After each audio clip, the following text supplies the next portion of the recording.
नमस्कार बंधुरा आरो एक नतून रेसिपिर भिडियोते आपनादेर सबाइके स्वागत। आज के बानाच्छि गरमेर जोन्नो एकदम उपयुक्त एक रेसिपि ठंडा ठंडा फ्रूट कास्टार्ड। एटा खेते जेमन सुंदर बानानो तेमनि सहज। और एटार जोन्नो आपनारा बाजार थेके कास्टार्ड पाउडार किने आनते पारेन, ताते करे समस्त रकमेर डिरेक्शन देওয়া থাকে किभाबे बानाते हबे, कतटा दिते हबे परिमाण समस्त किछुई देওয়া থাকে। तो आपनारा এই কাস্টার্ড পাউডার কিনে এনে তো অতি সহজেই বাড়িতে বানিয়ে নিতে পারেন। বিভিন্ন রকমের ফ্লেভারের পাওয়া যায়, কিন্তু যদি আপনাদের কাছে না থাকে কাস্টার্ড পাউডারটা তাহলেও কিন্তু আপনারা এই কাস্টার্ড অনায়াসেই বানিয়ে নিতে পারেন। তো আসুন দেখে নিই রেসিপিটা। সেজন্য আমি একটা গ্রাইন্ডার জারে নিয়ে নিচ্ছি 4 টেবিল চামচ চিনি, আর এর সাথে আমি দিয়ে দেব 2 টেবিল চামচ কর্নফ্লাওয়ার। কর্নফ্লাওয়ার না থাকলে আপনারা এখানে অ্যারারুটও ব্যবহার করতে পারেন।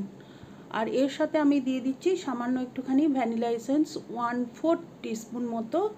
আপনি যদি ভ্যানিলার গন্ধটা পছন্দ না করেন বা অন্য কোনো এসেন্স ইউজ করতে চান তাহলে অনায়াসেই করতে পারেন, বা আপনার কাছে কোনো এসেন্সই না থাকলে আপনি 2টো এলাচের দানা এর মধ্যে দিয়ে দেবেন। আর দিয়ে দিচ্ছি একটুখানি ফুড কালার, 1/2 টিস্পুন মতো ইয়েলো ফুড কালার দিয়েছি। এটা সম্পূর্ণই অপশনাল, আপনি চাইলে নাও দিতে পারেন। আর আমি দিয়েছি এখানে যাতে বাজারে যে কাস্টার্ড পাউডারটা কিনতে পাওয়া যায় ভ্যানিলা কাস্টার্ড পাউডার সেটার মতোই দেখতে হয়, সেই জন্যে সব কিছু একসাথে গুঁড়ো করে নিয়েছি। আর দেখুন একদম আমার কাস্টার্ড পাউডার কিন্তু তৈরি। এবার আমি এটাকে একটা বাটির মধ্যে বের করে নেব। আর এই পরিমাণটা 500 ml দুধের কাস্টার্ড বানাবার জন্যে একদম ঠিক পরিমাণের। আর বাজারের কাস্টার্ড পাউডারে যদি আপনি করেন তাহলে আলাদা করে চিনিটা মেশাতে হয়। আমি এখানে কিন্তু চিনিটা একসাথেই গুঁড়ো করে নিয়েছি, তো আলাদা করে আর চিনি দিতে হবে না। এখন আমি 100 থেকে 120-25 ml দুধ এর মধ্যে দিয়ে ভালোভাবে গুলিয়ে নিচ্ছি যাতে করে কোনো লাম্প না থাকে।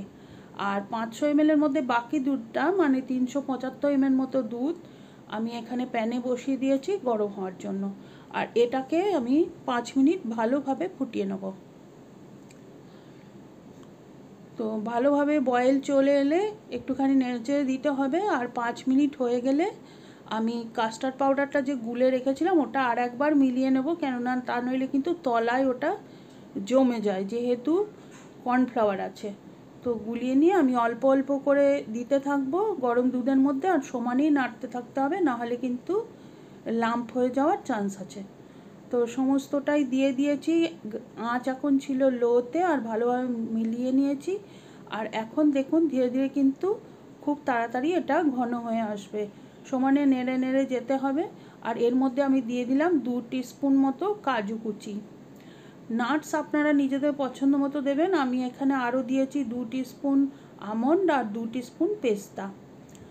সমস্তটা নিয়ে মিলিয়ে 2 মিনিট মতো ফুটিয়ে নেওয়ার পরে আমি গ্যাসটা অফ করে দিয়েছিলাম। আর এখন একটা বাটির মধ্যে ঢেলে নিচ্ছি। এটাকে সামান্য একটুখানি ঠান্ডা করে নেব। আর যতক্ষণ এটা ঠান্ডা হচ্ছে ততক্ষণ আমরা কিছু ফল কেটে নেব। আমি এখানে খুব বেশি ফল দিচ্ছি না, একটু আপেল, আঙুর, অরেঞ্জ আর দিয়েছি খানিকটা তরমুজ। আর এখন এই কাস্টার্ডটা বেশ খানিকটা ঠান্ডা হয়ে গেছে।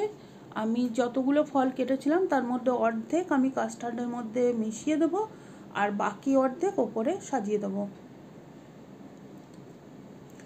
এই কাস্টার্ডের মধ্যে যে ফ্রুটসগুলো দেবেন সেগুলো যত কালারফুল হবে ততই দেখতে সুন্দর লাগবে।